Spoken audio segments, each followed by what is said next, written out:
It's the early hours of July 5th, 2001, just after the spectacular fireworks displays of Independence Day have lit up the night sky across California, leaving behind trails of sparkling light and the lingering scent of celebration in the warm summer air.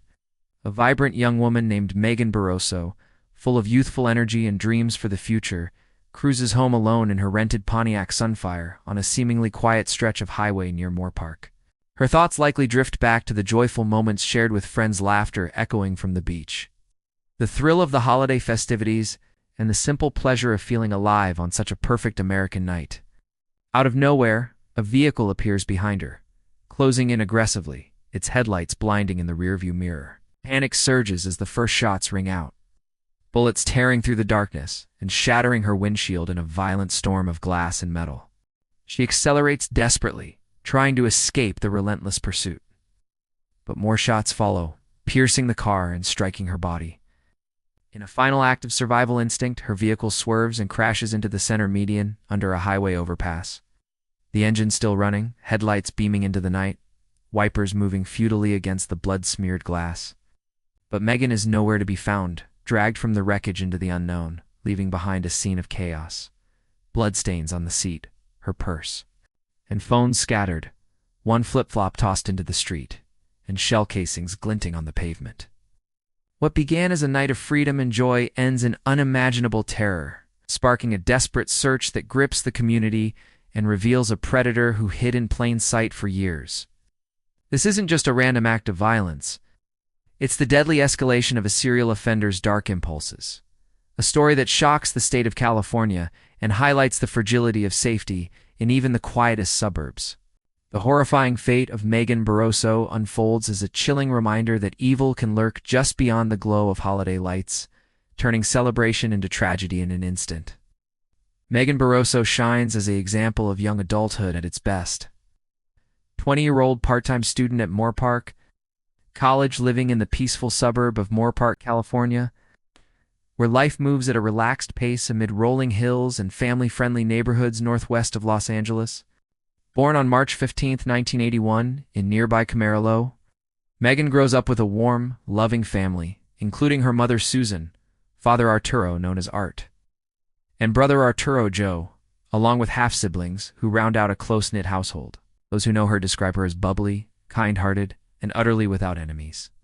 Megan has an infectious smile that lights up any gathering, a laugh that draws people in, and a genuine compassion that makes her the friend everyone relies on. She remains independent, yet deeply connected to her roots, balancing her college studies with part-time work, dreaming of a bright future while cherishing the present moments with loved ones. Friends like Lindsay Gross, her best friend since high school, remember her as the glue of their group, always positive, always supportive, with a flair for fun that makes ordinary days memorable.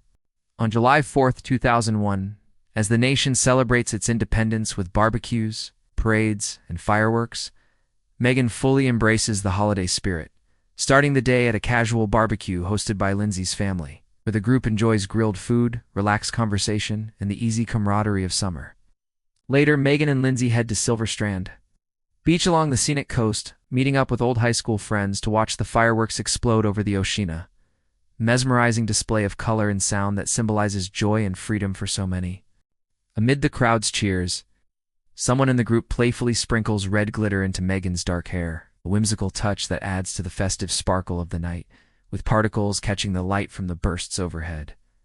A young man even approaches Megan, trying to flirt and capture her attention, but she politely declines. Content in the company of her trusted friends and the magic of the moment. As the show ends around 10:30 p.m., the group migrates to a friend's apartment in nearby Thousand Oaks, often referred to as Newberry Park in local contexts, extending the celebration with more stories, snacks, and lingering holiday vibes. It isn't until about 2:45 a.m. on July 5th that Megan, feeling ready to head home to her own bed just a short drive away, bids goodbye to the group.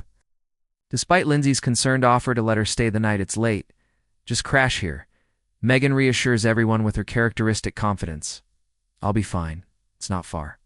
She climbs into her rental car, a Pontiac Sunfire provided while her own vehicle undergoes repair, and pulls away into the quiet night, unaware that this routine drive leads her straight into the path of a dangerous predator.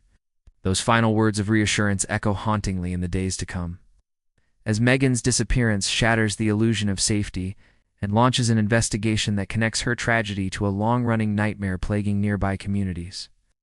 The night of July 4, 2001 intends to be one of carefree celebration for Megan Barosso and her friends, but within hours, it transforms into a nightmare that begins with the discovery of her abandoned car and spirals into a frantic search for the missing young woman. Around 4 a.m. on July 5th, just 70 minutes after Megan leaves the apartment in Thousand Oaks, a passerby notices her Pontiac Sunfire stranded on the center median of New Los Angeles Avenue, part of State Route 118. Under the Highway 23 overpass in Moorpark, less than 4 miles from her home. The scene proves eerie. The engine still runs, headlights illuminate the darkness, windshield wipers sweep back and forth, but the driver's seat remains empty, smeared with blood.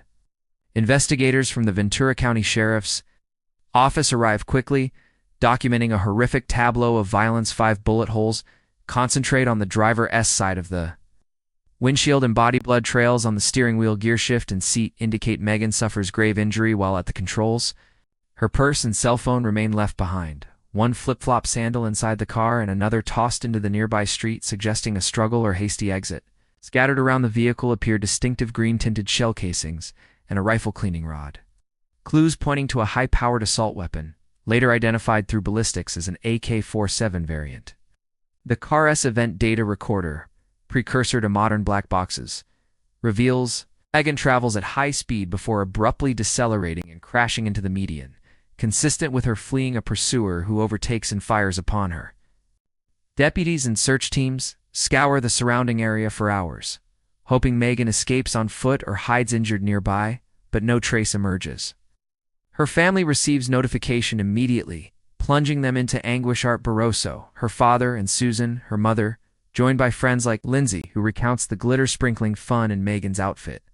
White capri pants, a green jacket with orange lining, and comfortable sandals. The community rallies, with flyers posted. Rewards offered, eventually reaching thousands from local councils, and a website created to spread awareness. Initial theories range from road rage to a botched carjacking. But nothing fits. Megan has no enemies, no risky lifestyle, no reason for anyone to target her. As days turn to weeks with no ransom demand or sighting, fear spreads through Moorpark and neighboring areas. Parents holding children closer, women avoiding late-night drives. Detectives interview everyone from the party, all with solid alibis, and explore every lead. But the case stalls, leaving a void filled with grief and unanswered questions. Little do they know, the key to unlocking Megan's fate lies in connecting her attack to a series of unsolved sexual assaults terrorizing Simi Valley. Just 13 miles away, a predator whose crimes escalate dangerously. To fully grasp the horror of what happens to Megan Barosso, one must delve into the dark history of the man who crosses her path that night, Vincent Henry Sanchez, a serial predator known as the Simi Valley Rapist, whose 5-year reign of terror provides the chilling backdrop to her murder. Born around 1970, making him about 30 to 31 in 2001, Sanchez grows up in Simi Valley as one of 8 children in what appears to be a strict but loving family. His father works in construction, and neighbors recall a conservative upbringing. However, Sanchez's life takes troubled turns early. Drops out of high school, has a prior conviction in 1992 for child abuse involving an ex-girlfriend's infant, serving less than 2 years, and drifts through jobs like handyman work and occasional movie set labor. By the mid-1990s, unemployed and living quietly in rentals, he harbors a growing darkness. Starting in September 1996, Sanchez begins breaking into homes in Simi Valley City, ironically ranked among America safest, targeting young women with dark hair who live alone or with minimal security. His modus operandi proves methodical and terrifying. He cases neighborhoods, pries open windows or doors at night while families sleep nearby, dons a ski mask and gloves, arms himself with a knife, and awakens victims in their beds. He assaults at least 14 women, some sources cite up to 15 linked cases, forcing sexual acts, sometimes binding or photographing, videotaping them for twisted keepsakes, and ordering them to shower afterward to destroy DNA evidence. His attacks grow bolder and more violent over time, impersonating police in one instance, stabbing or punching resistors, kidnapping a few to remote locations. Victims range from teenagers to young adults, left traumatized, with Simi Valley police linking cases through patterns and collecting DNA that yields no initial matches. The community lives in fear, dubs him the Simi Valley rapist, consults FBI profilers, and offers rewards, but Sanchez evades capture, slipping back into anonymity. His personal life deteriorates: breakups, heavy drinking, isolation, mirroring the escalation in his crimes. By July 2001, after years of impunity, Sanchez's impulses turn deadly. On the night of July 4th to 5th, likely spotting Megan's car on the lonely highway while prowling in his dark green Ford Ranger truck, he pursues her, overtakes, and unleashes the AK-47 borrowed from a roommate, firing to disable her vehicle and claim his final victim in a fatal escalation from rape to murder. The breakthrough in Megan Barosso's case comes not from a direct lead on her disappearance, but from an unrelated arrest that unravels Vincent Sanchez's double life and connects him irrefutably to both the serial rapes and her killing. On July 26, 2001, 3 weeks after Megan vanishes, Sanchez faces arrest for burglarizing a neighbor's home in Simi Valley, a minor crime that places him in custody. While jailed, he phones a roommate, urgently asking him to retrieve and dispose of a bag left in a recycling bin outside their shared rental on Woodrow Avenue. Suspicious, the roommate instead opens it and discovers horrifying contents: videotapes depicting sexual assaults, women's underwear, jewelry, and photographs of bound victims. He immediately contacts police, who recognize scenes matching reports from the Simi Valley rapist cases. Searches of Sanchez's home and truck yield more damning items: the AK-47 missing its cleaning rod, matching the one at Megan's scene, blood traces in the truck bed and passenger seat. Crucially, Megan's green jacket with orange lining, discarded in a trash bin behind the house, bearing a bullet hole. Ballistics confirm the rifle fires the green-tinted casings from the abduction site, but the most unexpected and pivotal evidence proves trace amounts of red glitter, particles on the AK-47, scattered in the truck's seats and bed, and even persisting, despite Sanchez's hours-long cleaning efforts the morning after the crime.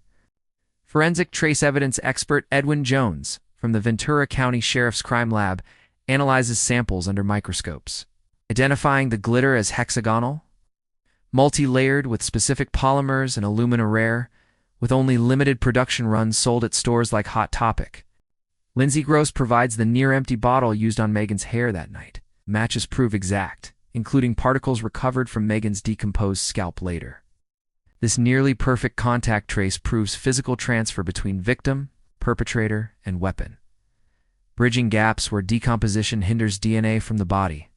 On August 3rd to 4th, guided by the evidence, search teams locate Megan's remains 15 miles away in a steep rocky ravine off Black Canyon Road south of Simi Valley, partially buried under leaves and branches identified by dental records, clothing remnants, and her cherished Claytor ring symbolizing love, loyalty, friendship from her mother.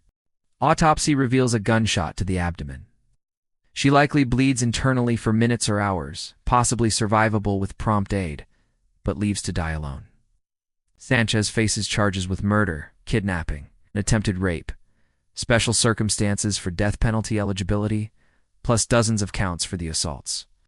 The trial of Vincent Sanchez becomes a landmark case in forensic science, and a cathartic reckoning for victims, culminating in justice for Megan Barosso and closure for the terrorized community after years of fear. Beginning in 2003, in Ventura County's Superior Court, Sanchez, facing overwhelming evidence, pleads guilty to 14 or more sexual assault charges, earning multiple life terms without parole, but contests the murder counts, claiming the shooting proves a drunken, rage-fueled carjacking gone wrong, not sexually motivated. Prosecutors argue it fits his pattern: escalation to murder during an attempted kidnap-rape, with special circumstances proven by the assault evidence and intent. Key testimony includes Lindsay Gross detailing the glitter and Megan's final night. Forensic experts like Ed Jones explaining glitter's persistence and uniqueness, often called forensic gold due to its transferability and rarity. Ballistics linking the AK-47, Bloodstain patterns reconstructing Megan's wounded transfer to the truck, and victim impact from prior assaults, including graphic but necessary playback of videotapes showing Sanchez's brutality. Defense concedes the shooting and rapes, but disputes intent, suggesting rage after a breakup. After deliberations on July 29, 2003, the jury convicts Sanchez of first-degree murder with special circumstances, kidnapping, and attempted rape, plus related charges. The penalty phase features emotional statements, prior victims describing lifelong trauma. Art Barosso, stating the defendant earned the death penalty with his barbaric acts, and Sanchez himself reading a poem calling Megan an angel, while accepting responsibility vaguely. On November 4, 2003, Judge Bruce Young sentences him to death by lethal injection. As of January 2026, Sanchez remains on California's condemned row, housed in general population per state policy changes, with his direct appeal fully briefed. Before the California Supreme Court since 2017, but unresolved amid the state's ongoing moratorium on executions since 2006, extended indefinitely under Governor Newsom, no execution has occurred in California since then, meaning he likely spends his days in custody, a far cry from the freedom he stole from others. The story of Megan Barosso serves as a profound and heartbreaking reminder of how quickly joy can turn to tragedy, how predators can hide among us, and how perseverance in investigation, bolstered by unlikely evidence like specks of holiday glitter, can deliver justice even in the darkest cases. A young woman with her whole life ahead cut short by a serial offender's unchecked escalation. Megan's loss devastates her family, Art and Susan attending every hearing with quiet strength. Her brother and extended relatives forever changed, and ripples through communities once deemed safe. Her case highlights vulnerabilities for women traveling alone, sparks discussions on serial predator patterns, and popularizes glitter in forensics, even inspiring half-joking safety tips online decades later. With renewed interest in recent years. Yet beyond the horror, it testifies to tenacious law enforcement, forensic innovation, and community support that exposes Vincent Sanchez, preventing further victims. Today, Megan remembers not for her tragic end, but for her vibrant spirit, the girl who loved fireworks, friends, and family deeply. Her clattering endures as a symbol of the love she gave and received. If this tale resonates, honor her by advocating for victim rights, supporting awareness programs, or simply cherishing safe moments with loved ones. No verdict restores what loses, but justice ensures her story warns and inspires. Thank you for joining this recounting. Stay vigilant, stay kind, and remember, Megan Barosso.